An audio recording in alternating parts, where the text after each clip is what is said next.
Welcome to the latest episode of Five on the Floor on the Five Reasons Sports Network. Thanks for joining us on your favorite podcast app. We're on Podbean, Spotify, Google Podcasts, and Apple Podcasts. We're also on Dash Radio on their Nothing But Net channel. That's every single weeknight at 7 p.m. Also, check out the Five Reasons YouTube channel for all of our coverage on all the South Florida teams. We just did a Floor is Yours for us on the Heat last week, but also you can catch up with all the Dolphins programming, whether it's yard prep, final yard, you work. We do lots of yard stuff over there. So make sure that you check it out. All of our Dolphins programming, our MMA programming, got more than 13,000 subscribers. Of course, it's free, so find out why. Also, fivereasonsports.com. Brady Hawk has given you a Heat article pretty much every day. He's now breaking down particular sets that the Heat run.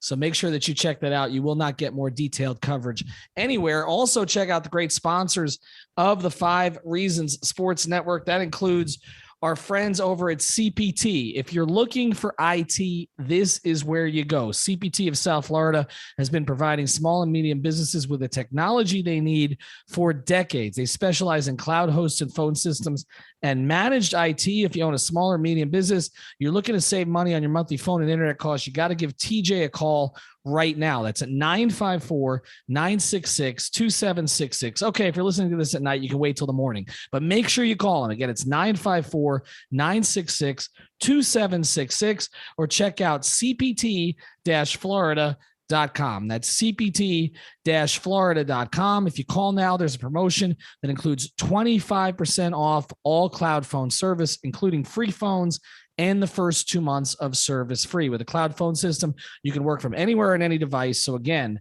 cpt-florida.com or 954-966-2766. And now, tonight's episode. Five on the floor, ride for my dogs. Where here's the thing, you can check the score. Hustle hard, couple scars, wearing bubble frogs. Just like Butler said, you in trouble, y'all. Kept the floor playing, got it all banned. Y'all seen the block, stop with one hand. And Pat we trust, it's power, have the guts. We're here to bring the heat, y'all can hang it up. Welcome to Five on the Floor, a daily insider show on the Miami Heat and the NBA, featuring Ethan Skolnick, Greg Sylvander, and Alex Toledo, plus others from the Five Reasons Sports Network. All right, Ethan Skolnick back on Five on the Floor. Here's today's floor plan now that I've got about, 68% of my voice back. I've got Greg Sylvander back. I've got Tropical Blanket, or Alex Toledo. You can follow him at Tropical Blanket back. The three of us are now going to look away from the Heat a little bit, although this is, of course, in the context of the Heat. Now that free agency is over, we even had some buyouts and players picked up after buyouts, like, for example, the Rajon Rondo situation. The Lakers seem to have 3,000 roster spots. As long as you know LeBron or you're associated with Clutch in some way. We're going to go through the East, and we're going to look at how some of the depth charts shake out now that free agency is essentially over. So we know who the lesser lights of the East are going to be. So we're not going to deal tonight with Detroit or Cleveland or some of those teams that are down there, but we're dealing with teams that have a chance to be playoff teams or competitive with the Heat in the Eastern Conference. So we're going to start here because I think we have to, just out of respect, with the Milwaukee Bucks. They are the champions. We can argue about, Kevin Durant, the size of his feet, or things that happened in that series, but they won. They won fair and square. They swept the Heat out of the first round.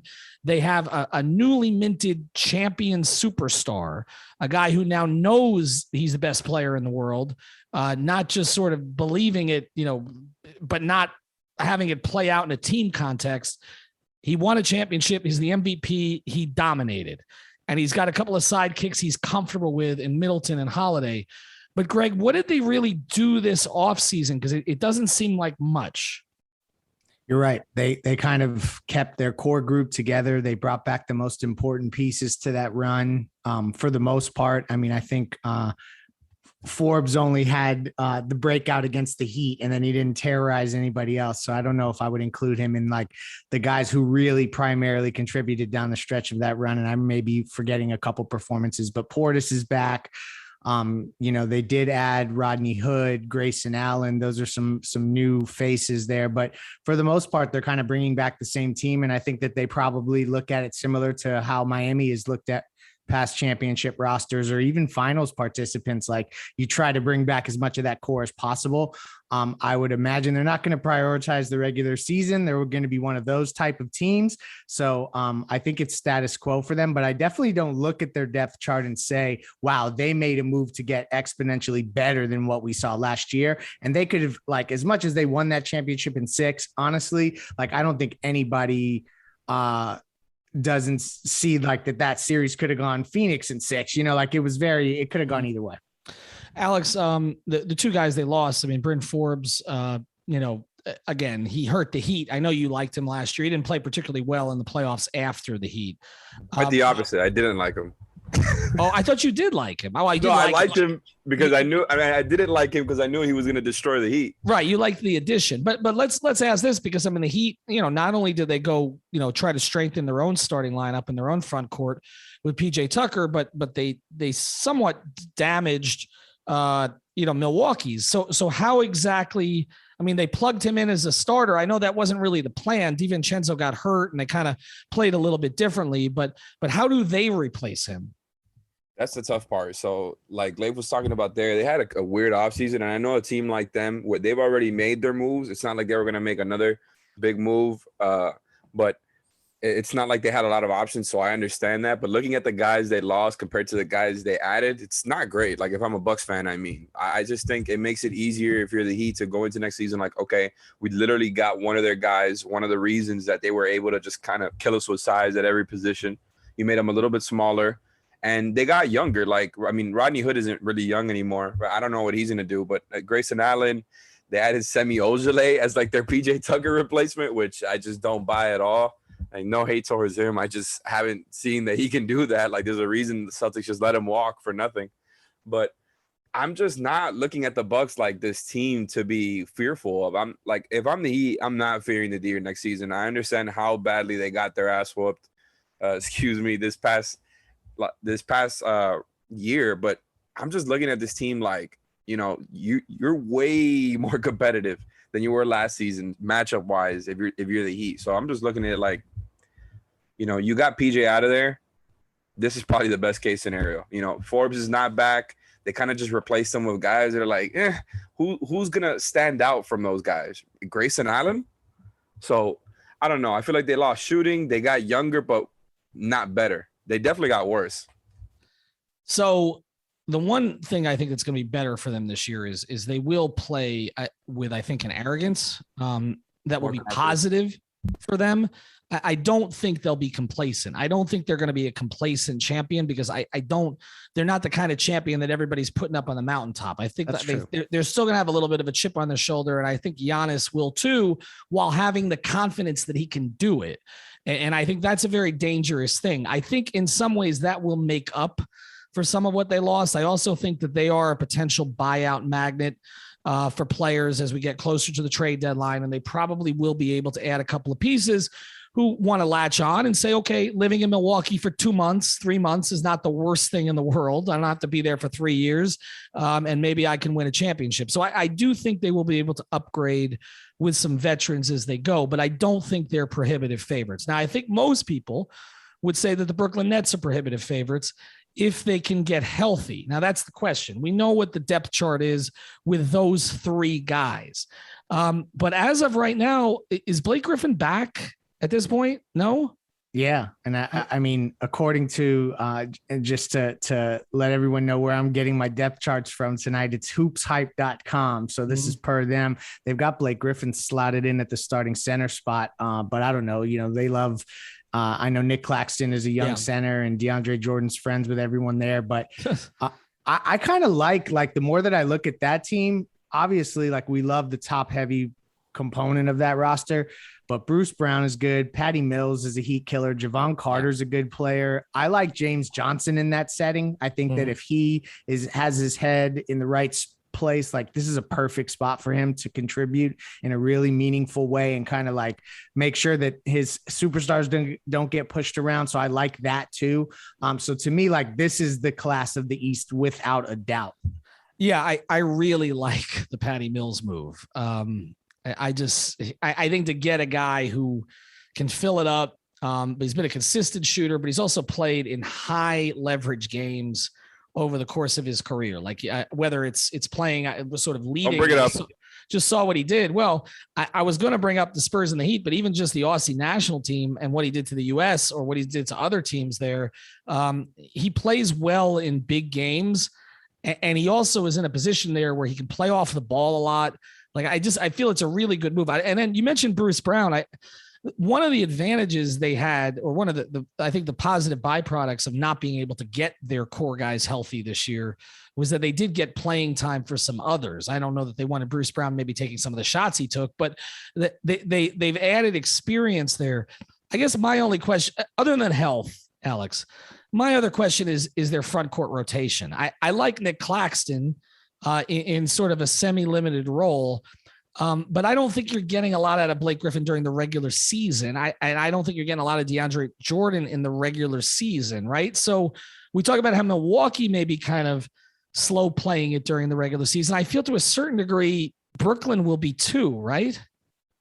I get that. And I wouldn't be surprised if that's just kind of the general attitude. It feels like a lot of like the best teams in the league now, whether you've won or not, like part of the way that you get through the regular season is this kind of attitude, right? Where it's like, where it's just kind of about getting to the other side. You're just trying to get there healthy. And it feels like I wouldn't be surprised if that's just kind of the way that they're rolling. But I'm looking at their team, and I think they got just enough to kind of get through the regular season with just the right amount of depth, specifically with Patty and also with Javon Carter. Just not that Javon Carter is a shot creator or anything like that, but they added two guards there who will help take some of the load off of those guys who are, like I said before, probably just not going to be giving 1,000% every night in the regular season. It's good to, from their aspect of it, those guys are going to take up time and minutes. Cam Thomas, the young wing, was balling out at Summer League. I don't know if you can count anything from there. They added DeAndre Bembry, and Nakai's favorite. Yeah, he'll play a lot. I think he will, right? I think so too. Like, he's a good defender. He's actually a decent passer too. So another guy who could do some stuff with the ball in his hands, maybe keep some of those other guys playing off ball, just to take some pressure off of them. I agree with you, by the way, about James Johnson. We obviously know what he brings, and the way that he plays on the floor is so like conducive to team ball. And the Nets were actually pretty good at that. Like, I think like for as much as they ISO'd last year, they were a pretty good team at moving the ball, considering the type of ISO superstar talent they have. And JJ is always moving around and screening and stuff. So I think they needed that type of stuff and the enforcer role. So I think the Nets are tough. The front court is a little, it's a little weak, but that's still the class of the East. Yeah. And the front court stuff, I think, Ethan, you really bring up a great point in that it's shallow. And who knows, we're talking about JJ. He may end up playing some 5 on that roster, honestly. Yeah.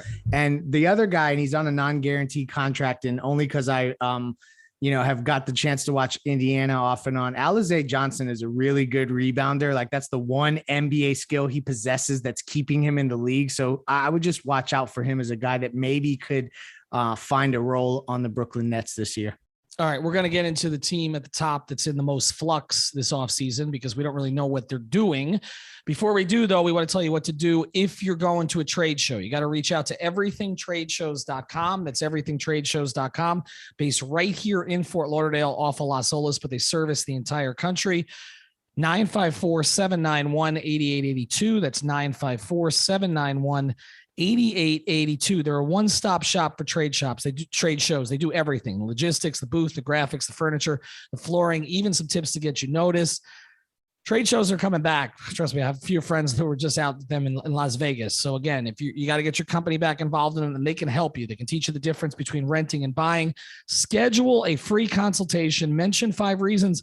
Not only will you get the free consultation, you get a free booth rendering. They'll show you exactly how it's going to work. So everythingtradeshows.com.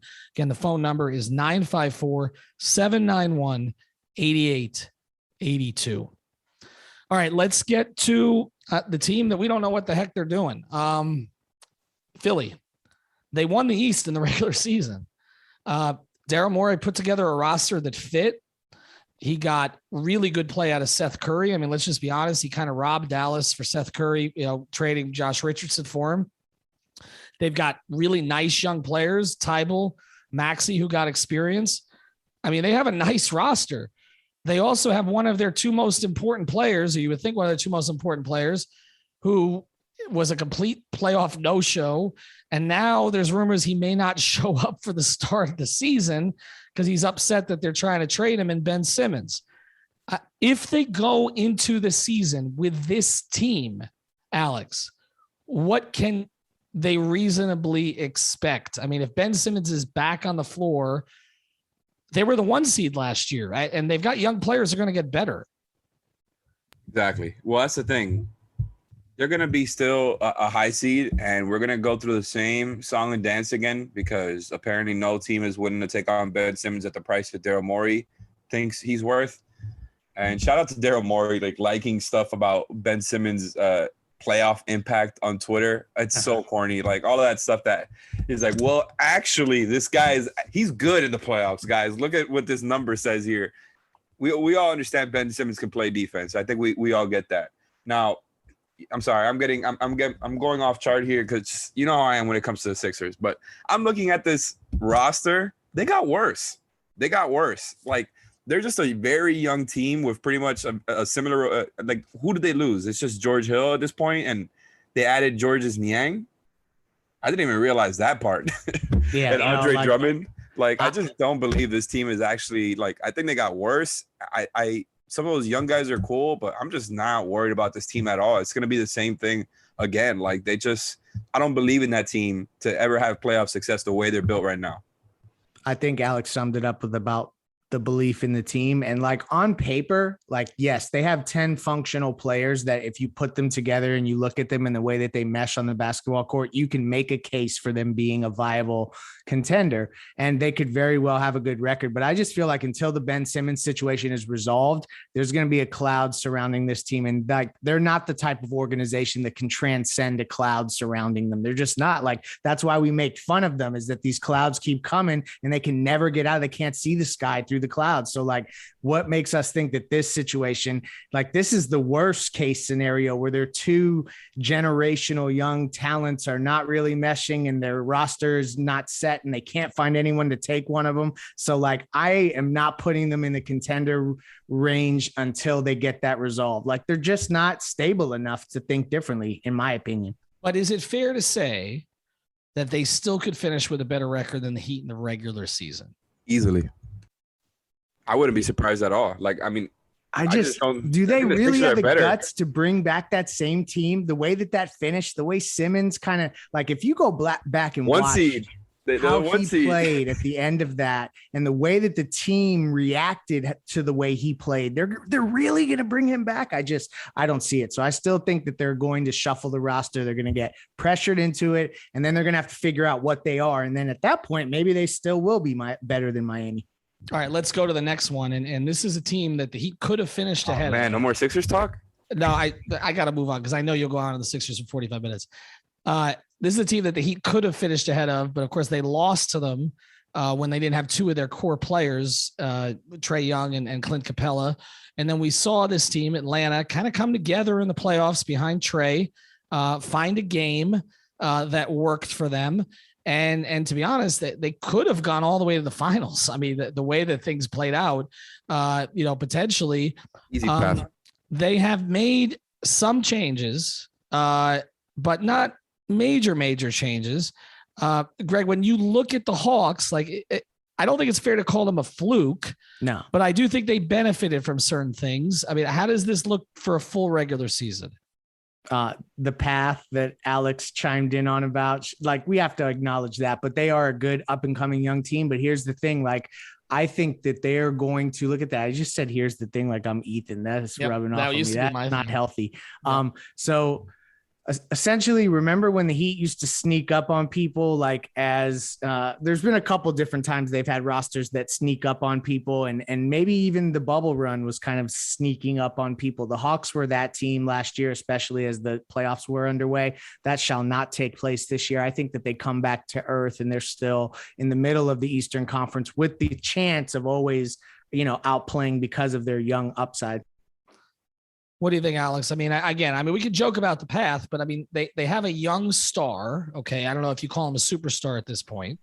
John Collins is still on the roster. I mean, what do you think? I like what they did. I'm not gonna lie to you. Like, I think, I agree that I kind of look at them in a similar way that I do the Suns, that both of these teams were deserving to get as far as they did. I'm projecting towards both conferences in the way they look next season. It's going to be tough for them to get back to where they were this season.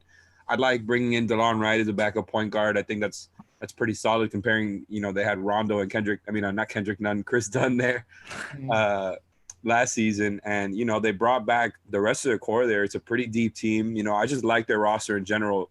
A lot of really promising young players that have kind of grown in short time. I think like the one guy that we haven't seen take that jump yet that I think will within the next season or two, not like a star leap, but just to being a little bit more relevant is the big they got, Onyeka Okongwu, because he was impressive in the playoffs. And I know everybody compared him to Bam. I'm not going to do that. Just from what he showed, the dude is really impressive. Obviously, they've got Capella as a starter there.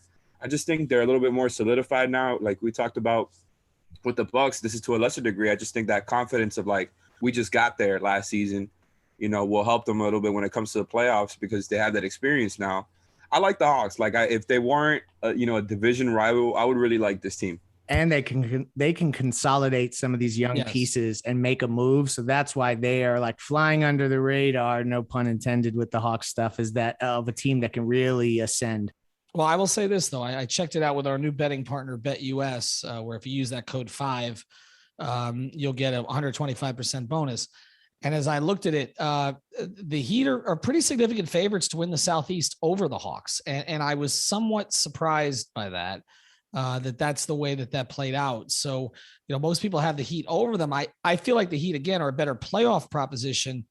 I don't know that I'd make them significant favorites to win not that anybody cares about the division, but significant favorites to win the division. All right, when we come back, we're going to talk about a couple of other teams here, including one that surprised last year, and then who might be the other surprises this season. Before we do, I want to tell you about a CBD company that will help me fall asleep tonight. 100% THC free and third-party lab verified. You know what I'm talking about. It's Therapist Preferred. Go to therapistpreferred.com. Get the CBD sports cream for recovery. Get the strawberry lemonade gummies and the green apple gummies. Use the code 5 reasons. That's the number 5 reasons for 25% off your order. Again, that's 5 reasons, 25% off your order. They were founded a couple of years ago by a physical therapist to maximize performance and recovery for active people. This is where you want to go. It's kind of catching fire with our listenership here. So go to therapistpreferred.com. Use the code 5 reasons. That's the number 5 reasons for 25% off your order. All right. Whatever we think of the Knicks and whatever we think of Knicks fans and throwing a parade after winning one home playoff game outside the Sbarro, the reality is this. Okay. And I'll be in New York this week. So maybe I don't know. Are they planting a banner above the Sbarro right over there on 33rd and 7th? We'll see. By the way, it's terrible pizza. New York are making us borrow jokes. That's crazy. No, it's terrible. They're in pizza. a lot of shopping malls. Like I don't think that's like really unique. New York pizza. Here's the thing about New York pizza. If you're from New York, you go to Brooklyn and you get good pizza. You don't go to Ray's, you don't go to Sbarro's, you don't go to any of those places. Sbarro in like Aventura Mall all damn day long. I'm sorry, that's crap. I literally can find better pizza here on Las Olas than I can find there. Okay, and I grew up in New York, or kind of well, now it's like a third of my life, but at one point it was half. I'll just say this, okay. We have to take the Knicks somewhat seriously because they're well managed now. I think that Tom Thibodeau and that group, Leon Rose, they're doing the right things. But would either of you guys be surprised if there's another team in the East, one we haven't mentioned yet, that maybe vaults over them this year? Because I don't see the Knicks as a top 3 seed in the East. Do you see another team potentially vaulting? Which one? Which would you choose? I have 2. I know you asked Alex, but I dove in because I was not on mute. I think Indiana is a dark horse to have a good regular season because I feel like if they're healthy, they're going to be a team that's playing for a seed. Like they'll be one of the few teams that really values the chance to get a good seed. So I would watch Indiana as a team.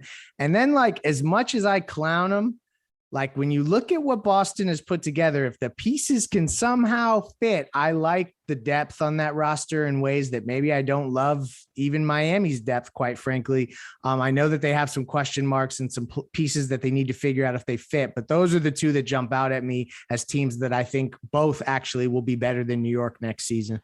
Alex, that's not the one I thought he was going to choose. Wait, you're thinking Bulls? What would you say? I guess the Bulls. Just when Yeah. when it comes to my head, teams that are going to get substantially better than they were last season. They were like the 12th seed after they added Vucevic. So I'm assuming adding Lonzo, adding DeRozan, another year of Patrick Williams getting one, just being older. I just think they're going to be a lot better. I wouldn't be surprised if they're like a top 7 seed, maybe a top 6 seed, depending on how hard they go during the playoffs. I mean, maybe it's a weird fit. I kind of like the way it goes together. Like, I think Vucevic there is a high post guy is going to make things easier for them, whether he's, with the ball in his hands or not. It's going to make it easier for DeRozan and Levine to have space getting to the rim. I just think that what they have there makes a lot of sense. They were a low key, they were in the top half of the league in defense last year under Billy Donovan with that Bulls roster, which is kind of insane. I think that's like almost Spo level. Like, whoa, how did you get a top half defense out of this roster? And so the Celtics, the Pacers, I completely agree. Like, those teams are going to be better than they were. The Pacers and Celtics both had off years, similar ways to the Heat did. Like, just a lot going on between injuries and COVID and stuff. I just think the East in general is going to be deeper. Like, I'm not really afraid of the Celtics' depth. That's the one thing. Like, they Peyton Pritchard and Marcus Smart are their best bench players. After that, it gets pretty dry. So the Celtics got a lot tougher. I don't know how much, like, they got better. I just don't. To me, the theme is about all of these teams kind of solidifying themselves, right? It's like the Pacers, the Bulls. I mean, the Knicks. It's true. I'm not taking them serious. You can't make me take them serious. But adding Kemba Walker is an undeniably cool story, It's not going to work out. Yeah, like, it's fine. It's a cool story for them. Like, he's going to look cool making good tribute videos. Yeah. Let me throw one more at you. Let me throw, because I think the Bulls are kind of the trendy choice here, and I do think Indiana is going to be better. I think that starting 5 has a lot of potential. Boston, I'm not sold on Boston, but that's a whole. But Tatum, if he goes to another level, who knows? But the only thing I would say is the one team I think is going to be better than people think. I don't know. I mean, they're not going to contend for a top 5 seed. I think Toronto is going to be dangerous for a playoff spot. Like, I don't think they're a team you're going to want to play. Again, remember the circumstances last year. They were sent to Tampa. They were there the whole year. You assume they're going to be back in Toronto this year. They still have some good players. I mean, they do. OG is a good player, getting better. Siakam, say what you want about the spin cycle, is still a good player. Damn good backup point guard too. And well, we'll see what they have at Goran Dragic or what they flip him for. I mean, there is some talent, and Scotty Barnes is an interesting prospect. Like, I don't think they're going to be down as long as people think. They don't bottom out. I just think they've gotten younger. They've sort of reshuffled the core here, but I don't think they're a contending team. I think the Knicks are slipping back to a 7 to 9 range in the East. I don't see them elevating. To me, Julius Randle is a nice story, but he was figured out to a certain degree in the playoffs, and I think that's going to continue.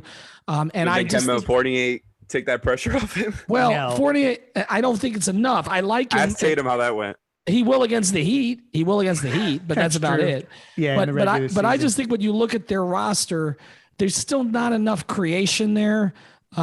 There's still not enough necessarily rebounding there. They just got way worse defensively, which is what they were really good at. Right. And Tibbs wears on guys going into the second and third season. Like, I feel like that's going to come back to earth. And plus, in New York, they're going to hype that team to death. And so when they have their first 4-game losing streak early in the season, it's going to feel like the world is ending. I think that both them and Atlanta are going to come back a little bit, probably the Knicks more so. I believe in Billy Donovan as a regular season coach. I think he did a really good job in OKC. I feel like they will get better. I don't love Boston's point guard situation. So I don't know how much I trust them, but I do think Tatum can elevate.